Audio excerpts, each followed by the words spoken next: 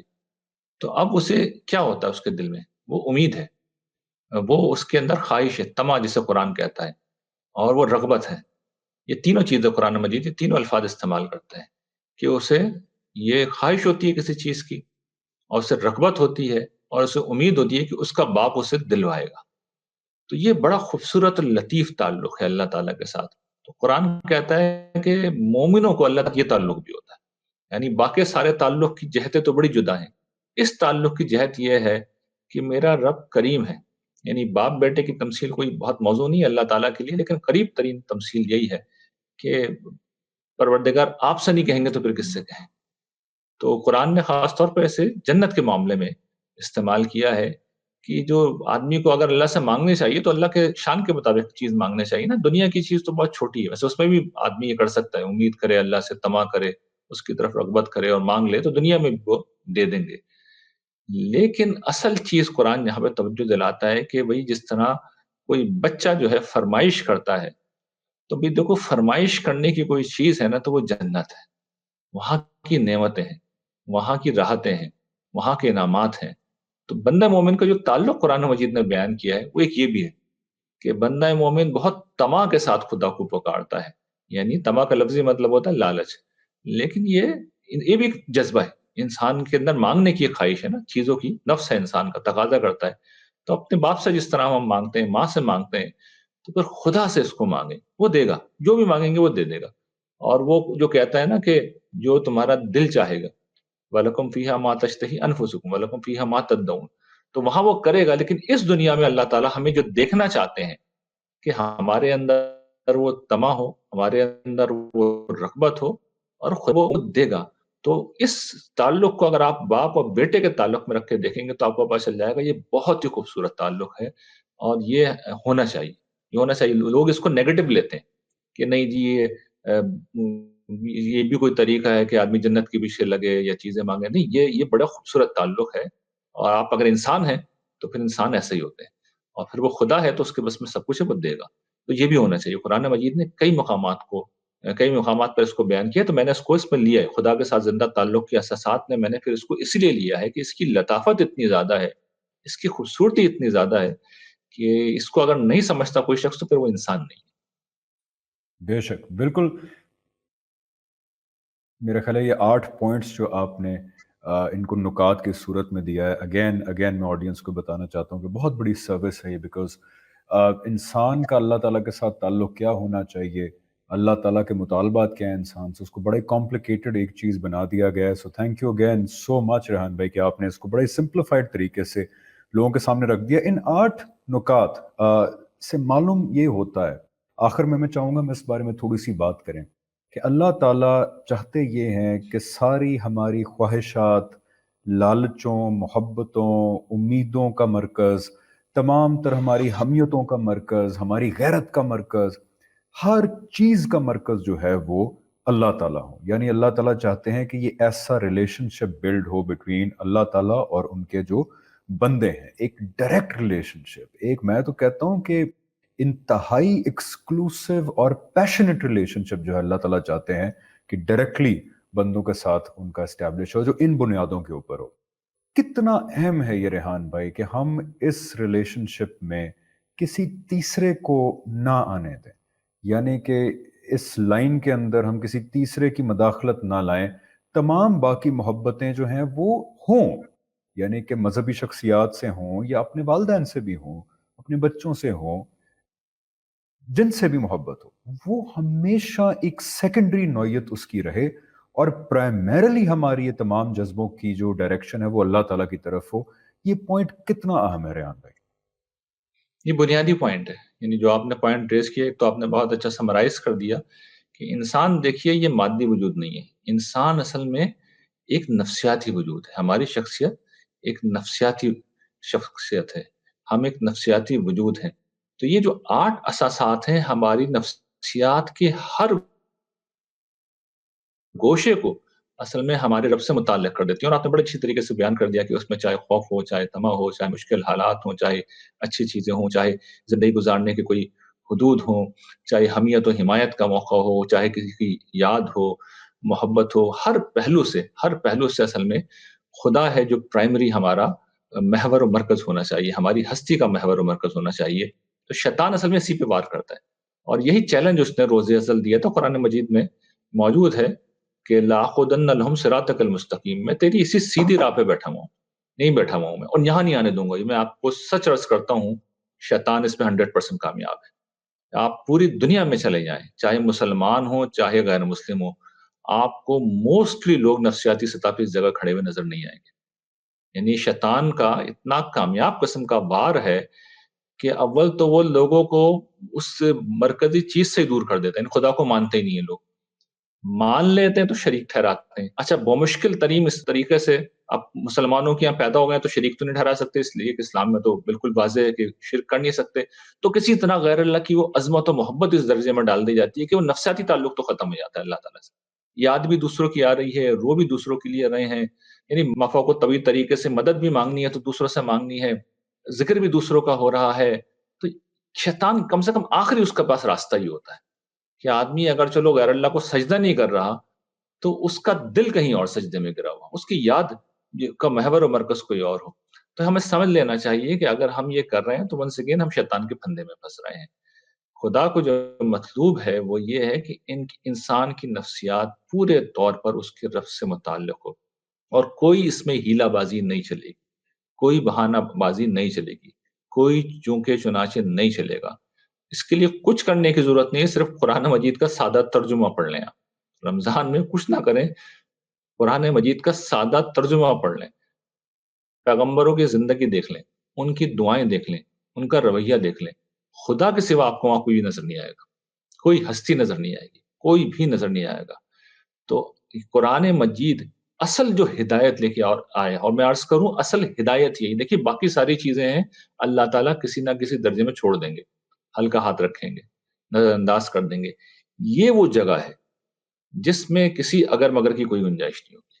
یعنی اس لیے کہ آدمی کا دل بتا دیتا ہے نا وہ کہاں پہ، تو یہاں نہیں چھوڑیں گے وہ. اور یہ جو قرآن مجید نے جو بات کہی نا کہ ان اللہ لا یغفر ان یشرک بہ ویغفر ما دون ذلک لمن یشاء، ایک ہی گناہ ہے جس کے بارے میں اللہ تعالیٰ نے کہا ہے کہ نہیں معاف کریں گے وہ. اس کے سوا جس گناہ کو چاہیں گے، جس کے لیے چاہیں گے معاف کریں گے. یعنی یہ دروازہ انہوں نے اوپن رکھا ہے. شرک کے معاملے میں انہوں نے کوئی ہوپ معمولی سے امید بھی نہیں دلائی ہے. یعنی اس میں تو کسی کو کوئی معمولی سا رسک بھی نہیں لینا چاہیے. اور خاص طور پہ قرآن مجید کا تو جو سب سے بڑا مشن ہے کہ اس کی ہر پہلو سے نفی کر دے. یعنی اور بڑی جو انبیاء بنی اسرائیل کا جو مشن تھا وہ جو سمجھاتے تھے، یعنی انسان کی غیرت جہاں سے اپیل کرتی ہے کہ تم ایک بدکار عورت کی سے تشبیہ دیتے تھے کہ بیوی کسی کی ہو اور کسی کے پاس چلی گئی ہو. تو ہم جو تعلق ہے ہمارے رب کا ہمارے ساتھ وہ یہ ہے کہ ہم اسی کے بندے ہیں، اور اسی کی کبریائی کے، بڑائی کے، محبت کے احساس میں ہمیں جینا ہے. اس معاملے میں کوئی دوسرا شریک نہیں ہو سکتا. اور میں آخری بات خود رسول اللہ صلی اللہ علیہ وسلم کی بات پہ اپنی گفتگو ختم کروں گا، کیونکہ اس سے اچھی کوئی بات ہو نہیں سکتی. حضور یہ بیان کرتے ہیں اللہ تعالیٰ کے حوالے سے، بڑی لطیف طریقے سے حضور نے واضح کیا ہے کہ میں سب سے اچھا شریک ہوں. یعنی اللہ تعالیٰ حدیث قدسی میں کہتے ہیں میں سب سے اچھا شریک ہوں. جس وقت میرے ساتھ تم کسی کو شریک ٹھہراتے ہو تو جو کچھ تم میرے لیے کرتے ہو نا، کیونکہ جو شریک ٹھہراتے ہیں وہ کچھ نہ کچھ اللہ کے لیے بھی کر رہے ہوتے ہیں، تو جو میرے لیے تم کر رہے ہو وہ بھی میں اپنے شریک کو دے دوں گا. تو آپ اندازہ کر لیجئے کہ جس نے اللہ کے ساتھ کسی بھی پہلو سے کسی کو شریک ٹھہرایا تو جو کچھ اس نے اللہ کے لیے بھی کیا ہوگا اس کا بھی کوئی ریوارڈ نہیں ہے اسے. تو اس سے زیادہ سادے کا سودا کیا ہو سکتا ہے؟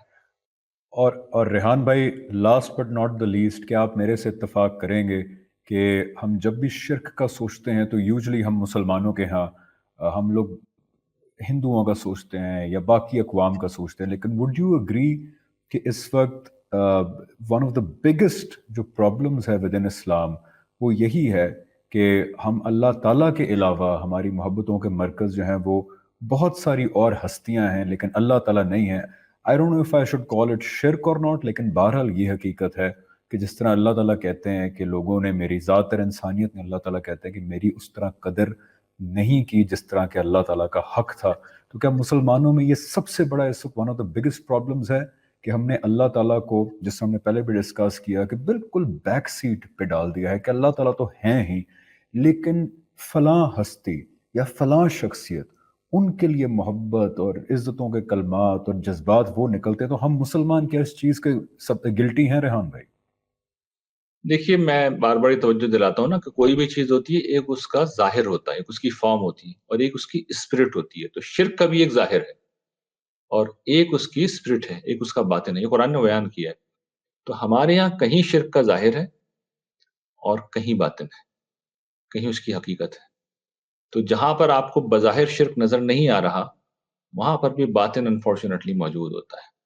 تو یہ بہت بڑا المیہ، میں آپ سے ایگری کرتا ہوں کہ ہم ہمیشہ غیر مسلموں کو ہی کہتے ہیں، لیکن ہم بھی اس معاملے میں کوئی پیچھے نہیں ہیں. ہمارے یہاں بیشتر لوگ اس معاملے میں پیچھے نہیں. بالکل. اللہ کرے کہ ہماری یہ گفتگو جن لوگوں تک پہنچ رہی ہے ان کو بھی اور ہمیں بھی یہ توفیق ملے کہ ہم اپنی ساری محبتوں کا اور تمام جذبات کا مرکز جو ہے وہ اللہ تعالیٰ کو اور صرف اللہ تعالیٰ کو بنائیں، اور باقی سب ہمارے لیے جو ہے وہ سیکنڈری ہوں. اللہ تعالیٰ ہمیں یہ توفیق دے. یہی پیغام آپ صلی اللہ علیہ وسلم کے تھرو اللہ تعالیٰ نے ہمیں آخری دفعہ دیا کہ اللہ تعالیٰ جو ہے وہ انتظار کر رہے ہیں کہ میرے بندے مجھے نہ صرف پہچانیں بلکہ پھر میرے سے محبت کریں، وہ محبت جس کے اللہ تعالیٰ واقعی حقدار ہیں. ریحان بھائی، تھینک یو سو مچ. آپ نے ہمارے لیے وقت نکالا. And again I thank you for the fact کہ آپ نے اللہ تعالیٰ کے جو ہم انسانوں سے مطالبات ہیں ان کو بڑا ہی آسان کر کے نکات کی صورت میں مسلمانوں کے لیے پیش کر دیا.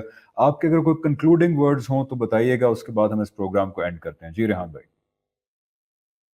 کنکلوڈنگ میری ریمارکس یہی ہیں کہ قرآن پڑھیے. یہ سب کچھ قرآن سے لیا گیا ہے، اور قرآن مجید وہ کتاب ہے جو ہمیشہ ٹھیک سمت میں لے کے جاتی. جو شخص قرآن پڑھے گا اور اس کی تعلیمات پہ عمل کرے گا، میں نہیں سمجھتا کہ وہ کبھی جہنم میں جا پائے گا. جنت اس کی لازمی منزل ہے. بالکل ریحان بھائی، thank you so much. And انشاءاللہ آپ سے جلد دوبارہ ملاقات ہوگی. تمام لوگوں کو ہماری طرف سے السلام علیکم ورحمۃ اللہ وبرکاتہ.